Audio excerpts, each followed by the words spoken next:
prie d'accueillir sans attendre Michael Bay.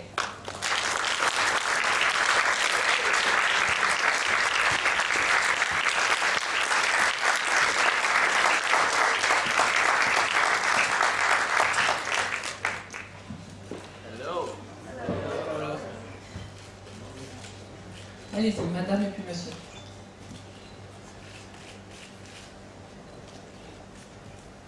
Hello, Michael. Oh, I saw you last night. Yes. She was feeding me drinks. I wanted to know about Armageddon. How did you choose to work with Liv Tyler and Aerosmith for the music? Was it one first and the other one came? How was it? I did a music video. Okay. We finished Armageddon, and I think Independence Day was coming out, and they had an album. I read that they had an album. And I called Jerry Bruckheimer, who's a producer who doesn't get in the office till 11 o'clock in the morning. And he was at the gym. And I said, Jerry, Independence Day has an album. We don't. He goes, let me call you back. Is that too much? No, go ahead. And that Sunday we had Aerosmith sitting in Jerry's office, the whole band. And I had actually worked with them previously on a music video, way back when. So, and it was their first #1 hit ever, that song. Wow. Donc à propos du choix de la musique de Armageddon, il se trouve qu'on avait fini le film et que moi j'ai appris que Independence Day allait sortir, donc j'ai appelé immédiatement le producteur, Jerry, et je lui ai dit, il n'était pas là, il était à la gym, et je lui ai dit que ça allait sortir et qu'il fallait très vite agir, et très rapidement Aerosmith, le groupe tout entier s'est retrouvé dans le bureau, et ça s'est fait, et ça a été le premier grand hit, le premier grand succès en l'occurrence. You missed the part about You can be sure I miss everything. Bonjour. Bonjour, donc merci de me faire l'honneur d'être ici. Donc j'avais 2 questions. La première, c'est il y a eu 2 films qui ont été présentés en e-cinéma et je voulais savoir votre opinion sur cette alternative. Et la Paramount a annoncé quelques mois également qui, pour contrer le téléchargement illégal, souhaitait sortir des films en vidéo plus tôt. Je voulais avoir votre opinion là-dessus aussi. So there are 2 films here that are presented in e-cinema, but in French, so online. I'd like to know what you think about this new, which is online, being able to see them online before they actually are released. And the Paramount said that there are 2 films that are going to be in VOD before they actually have their theatrical release. So what do you think about this new trend? It's okay, but I like the cinema, big screen. I mean, I don't want to make stuff for a little screen. It's sad to watch kids watch things on little iPhones. They need to experience it with a bunch of people. You know, it's a shared experience. And the technical stuff of sound and imagery and just detail, it's all lost when you watch it on a tiny little device. So I'm not a fan of it. C'est là, bien sûr, mais moi ça m'ennuie parce que je crois que le cinéma est fait pour le grand écran, il y a la dimension, mais il y a aussi une espèce de tristesse à voir tous ces gamins qui regardent des films sur leur iPhone. Le cinéma c'est fait d'abord parce que c'est comme conçu pour être une expérience collective, il faut s'asseoir au milieu de gens pour le voir, et puis toute la dimension de l'imagerie, du son, ce sont des choses à vivre dans une salle de cinéma. Donc mon enthousiasme est modéré. Madame.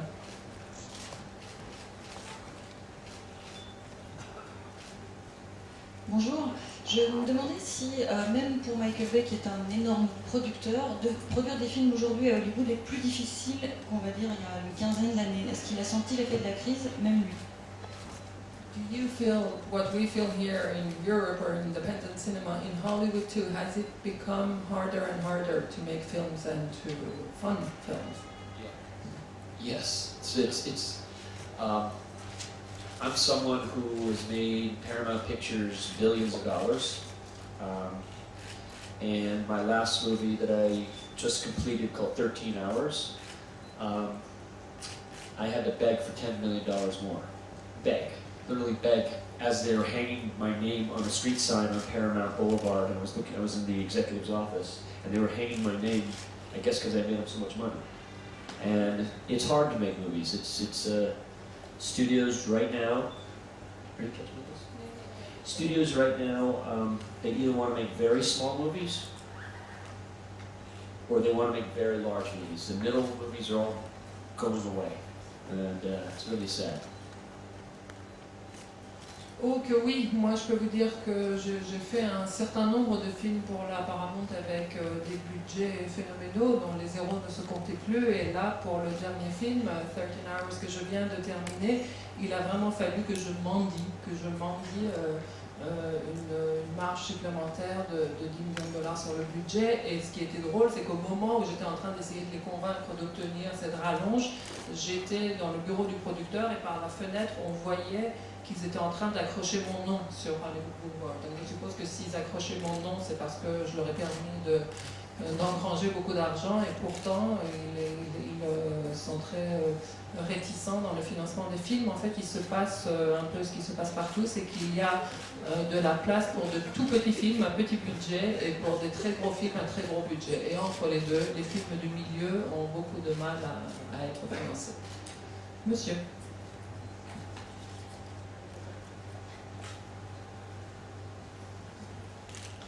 Alors moi j'avais une question, en tant que réalisateur, on vous connaît comme réalisateur de films d'action principalement.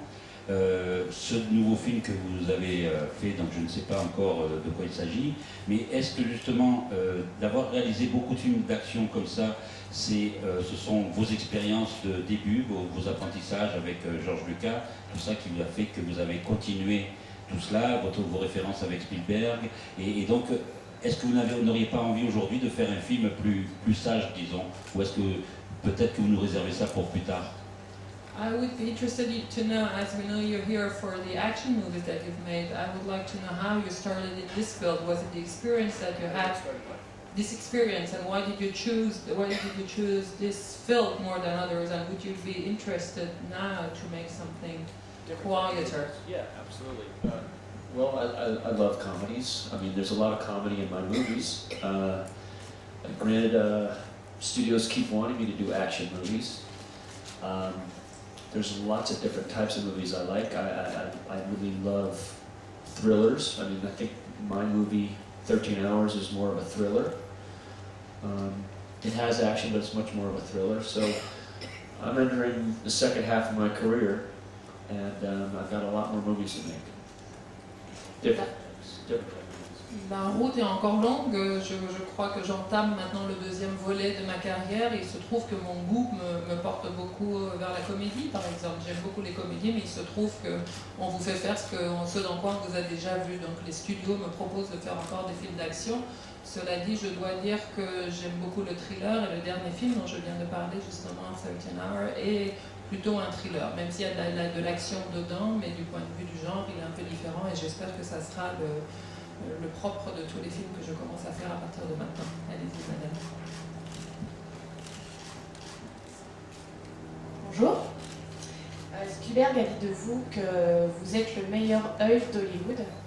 Et quand on regarde vos films, il y a une grande perfection dans vos plans, notamment dans la conception et dans le cadrage. Comment les pensez-vous? Est-ce que vous les étudiez séparément ou est-ce que vous les travaillez avec beaucoup de précision dans le storyboard? So Spielberg has told about you that you have the best eye in Hollywood, and this is something that we do notice, the perfection that we can see in every shot of your films, the framing, also the way you compose the shot. I wonder how you work on it. Do you storyboard everything, or how do you... I exercise my mind. Do I storyboard? I storyboard a little bit, but I really can go into my head and see imagery, and one of my skills as a director, I'm a very fast shooter because I come up with imagery very quickly when I'm there, and I like to experience it on the set, and I like to, when I location scout, I get a good idea, and then I just go deep into my dreams of my head, and that's where I come up with my imagery. So I don't need a storyboard. It's just kind of, it's in there. Qu'est-ce que je peux vous dire? Que j'entraîne mon œil, je pense que ça se passe beaucoup dans la tête. En fait, je suis vraiment quelqu'un qui visualise beaucoup dans sa tête avant d'arriver là. Je commence dès les phases de repérage, quand on va voir les décors, à voir un peu comment ça se passe. Et puis, je commence à construire mes plans. Et il se trouve que je suis un réalisateur qui tourne très rapidement. Une fois qu'on arrive sur le plateau, c'est important pour moi, bien sûr, de les mettre en scène et de voir ce que ça donne sur le plateau, mais tout est déjà là. Donc ça va très vite parce que mes images sont des images mentales avant tout. Donc le storyboard, j'en fais un tout petit peu, mais c'est assez futile pour moi. D'autres questions? Monsieur?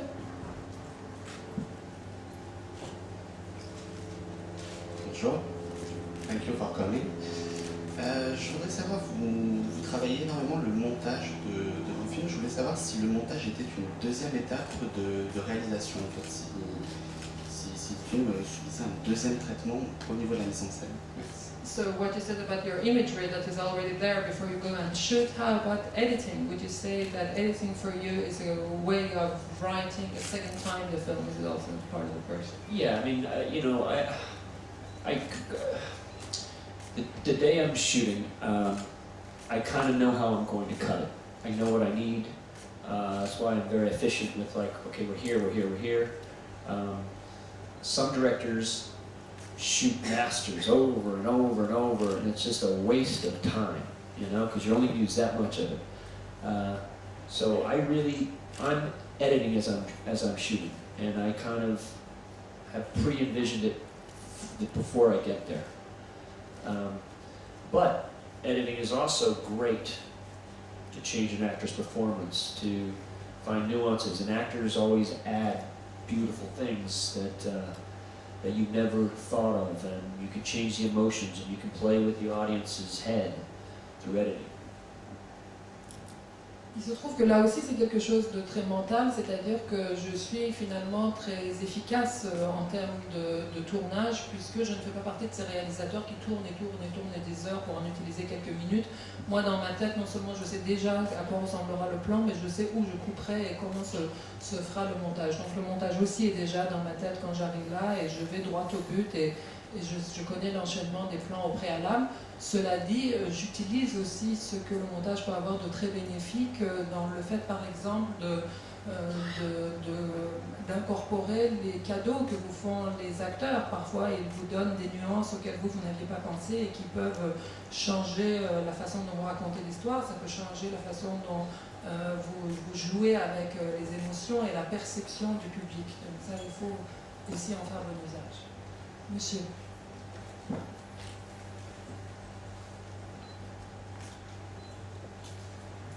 Bonjour, j'étais assez étonné par le casting de 13 Hours et je voulais savoir comment il fonctionnait sur chaque film pour sélectionner son casting. I was quite surprised by the cast of 13 Hours, so I wonder how you work. Is it intuitive, or how do you choose your actors for each project? When we were looking for cast, a very big superstar was interested in doing this movie. Met with that person, and because it's a true story, and I wanted it to be really real, really very present for the audience when you're seeing the movie, and it's very visceral when you see it. It just would be very different with a movie star. And Jerry Bruckheimer, he told me, he said, don't go with a movie star. Go with people that are great actors, that have no baggage, and it could just be a much more effective movie. And I'm really glad I went with this cast.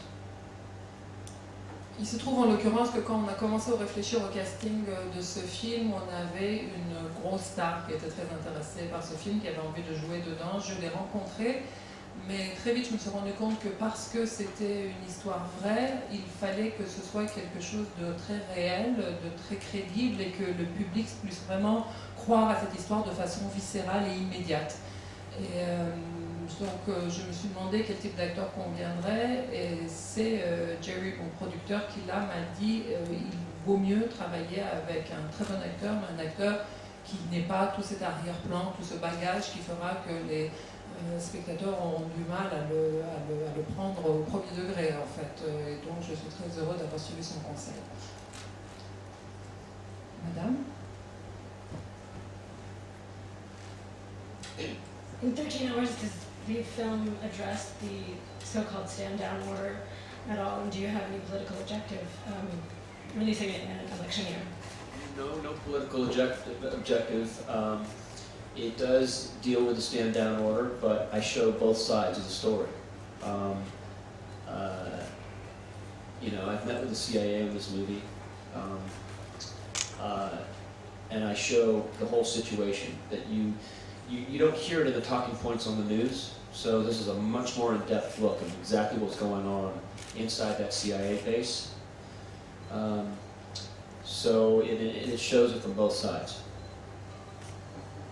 Pour la dimension politique de 13 Hours, bien sûr que l'enjeu et que l'arrière-plan est politique, mais il s'agit pour moi de vraiment rencontrer la CIA et de donner une vision avec un peu de recul, de ne pas s'arrêter vraiment aux événements purs, mais de prendre du recul et surtout de donner une vision impartiale montrant les deux côtés de l'affaire. Une toute dernière question? Quelqu'un qui n'a pas posé de question, peut-être? Madame, vous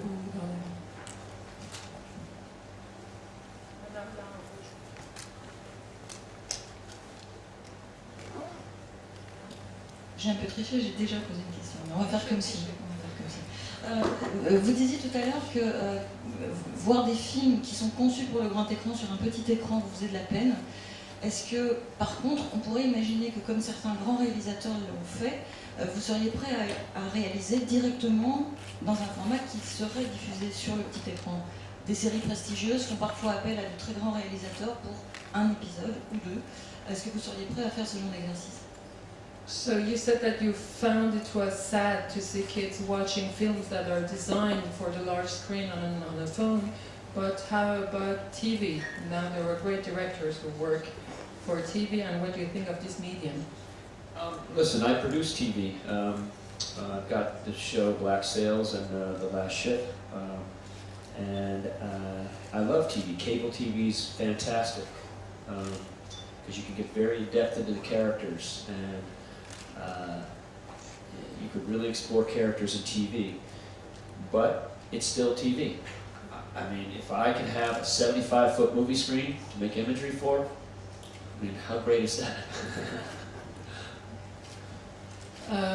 Mais oui, moi je produis pour la télévision, j'ai fait Black Sails entre autres, des séries qui sont très reconnues, mais et je trouve que ça a été un moyen formidable, notamment la télévision câblée aux États-Unis a donné lieu à une nouvelle ère de la mise en scène, mais aussi du travail avec les acteurs. On a une façon d'approcher les personnages et d'approfondir les personnages qui est unique. Et pourtant, ça reste de la télé, ce n'est que de la télé. Donc quand vous pouvez créer des images pour des écrans immenses, je pense que c'est dommage de se contenter de moins. Voilà, je vous prie